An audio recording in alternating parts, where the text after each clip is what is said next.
A rematch of the 2018 FIBA Women's World Cup Final that saw the United States just eke past the Australians. U.S. in the red, white, and blue. The Aussies in the gold and green. So happy to have all of you with us this afternoon here on NBC. And the Aussies start out with a triple from Steph Talbot. 3 Seattle Storm members of Team USA and 2 Seattle Storm players for the Aussies. First, though, let's go down to the Las Vegas Aces star who knows this court well, A'ja Wilson. I'm interested to see how USA basketball responds. Obviously, coming off of a loss to the WNBA All-Stars, they had a spirited practice yesterday and really focused a lot on the defensive end. And 2 straight possessions of scoring for Australia. Hand off to Leilani Mitchell. Born in Richland, Washington. The bank is open early today here in Vegas. Saw Brittney Griner having to come out to defend her, so it's going to be a little bit different from what USA prepared for yesterday. Bird drops it off to Brittney Griner. Well, if both teams want to shoot this well the entire game, LaChina, I think fans will be okay with that. Yeah. Slow things down a bit. Mitchell, the veteran for this Australia team. Great move there, finding Magbegor, who drains the triple. Great start for Team Australia. Off iron. Now Bird in the United States will push. Stewart drawing the contact, and that's the thing about this international game that I know. Jen O'Hay, number 4 in the yellow, also in. Great move down to Brittney Griner, all alone there on the roll. Beautiful screen by Brittney Griner. USA basketball with so many new players. She's doing a lot of teaching and a lot of mentoring, but she's up for it. Great shot from Jewell Loyd, made that one look easy in the U.S. Bird saw somebody fall down in front, and that is what happens when you've been playing this game for so long. She looked real quick to pop and... High IQ play there by Bird.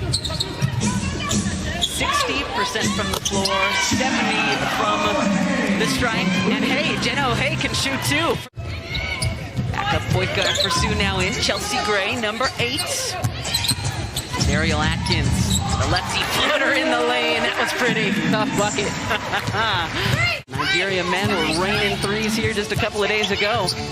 The Opals making it rain here in the first quarter. Shot clock and game clock winding down. And Chelsea Gray says, hey, we can make buckets here for Team USA too.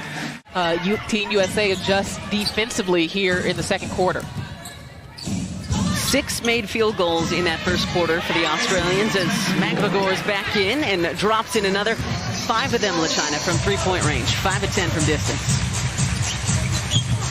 So the U.S. dominating in the paint with the absence of Liz Cambage. Again, in case you're just joining us, Chelsea Gray's fadeaway falls in from the baseline. Chelsea Gray, one of them. Great looking 3, just a little bit off the mark, but Diggins Smith fighting for that board down on the baseline. Stewie, no good. Great putback by Breanna Stewart. Her second jump is as quick as anyone you will see in the game. As we mentioned, born in the state of Washington, started her collegiate career at Idaho, then finished it by winning the Mountain West Player of the Year award at Utah. And Beck Allen rattles it home. Just over 5.5 to go before the halftime break. Chelsea Gray searching. Stewie letting fly and hitting. Yeah. Stewart leading all scores with 11. Just a little bit too strong on that last fadeaway attempt. Steph Talbot got the scoring started for Australia. Plays for the Storm, but also was the 2020 MVP of the WNBL as Gray answers right back. 3-point guards on the floor for USA, and that helps you defensively, right? Because you're a little smaller, but also the way you can move the ball and create. Because they did go cold from long range, they're going to have to find a way to get some high percentage looks on the inside. And a great start to the second half for the Las Vegas Aces star, A'ja Wilson. Yeah, what does that tell you, LaChina? This is another small lineup, another look that helps USA defensively in case Australia starts going off from 3. You know, no Brittney Griner out there. It's often hard for your bigs to get out and contest on the 3-point line. So they're matching what Australia is putting out there in terms of lineup and mobility. Speaking of, there is the lefty Ariel Atkins who gets it to go. No doubt. And it really was because of her defensive intensity, but she can score as well. She is one of the bright young stars Speaking of scoring, you mentioned Beck Allen might need to take over with Cam Bay's shot for the Australians. That was pretty stuff from number 9 for the Opals.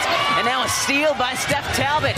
Talbot going end to end for the Opals. That maybe don't have as much experience, but this group does.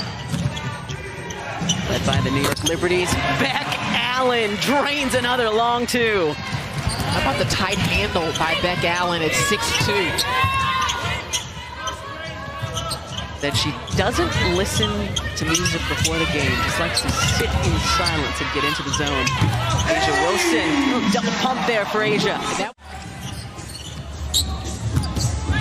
Wilson posting up Magbegor with those 3 fouls. Great move by the Aces star.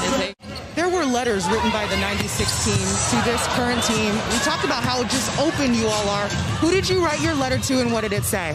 I wrote my letter to A'ja Wilson, and it really just talked about her understanding the blessing that she has to play on this team, to go out there, to work hard every single time, to put into that effort. You know, it's not just about A'ja herself, but it's about the whole team. It's about one country and one goal, and that's winning gold. Lisa, thank you so much. On cue, A'ja Wilson scores. These women getting a platform to inspire, and not just our USA basketball women's team, all women's sports, and especially the U.S., where our women have really been dominant. Beck Allen knocks down the 3. They got a score inside. USA has not been executing well offensively, with the exception of A'ja Wilson, and right there by Tina Charles. Coming in undermanned, and how you fight. I mean, they're showing a lot of pride. No Liz Cambage. Kayla George knocks it down, and on cue, LaChina, here comes Australia. Looking forward to bringing you the final exhibition with Nigeria on Sunday. Great movement that time from Talbot down to Magbegor. Again, Sunday right here on NBC Sports as Charles backs it in and gets it to go. Tina Charles, great defense by Magbegor. Ebzery comes away with it.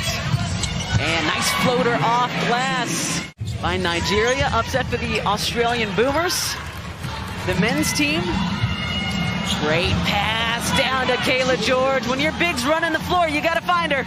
And no communication or sense of urgency by USA there to get back. And Australia has all the momentum right now.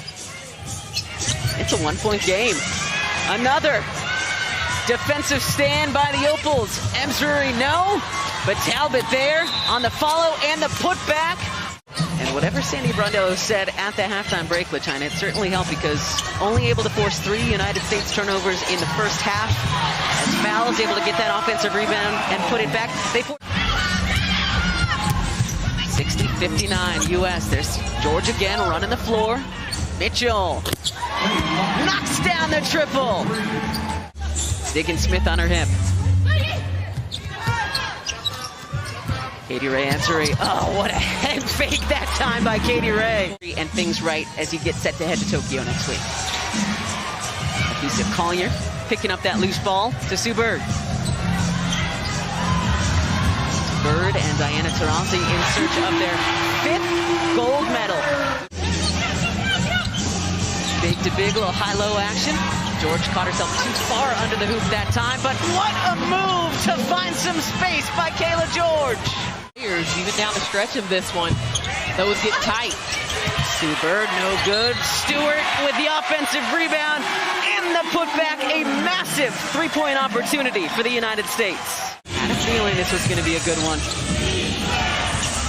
These two teams have a long history of meeting for medals in Olympic Games.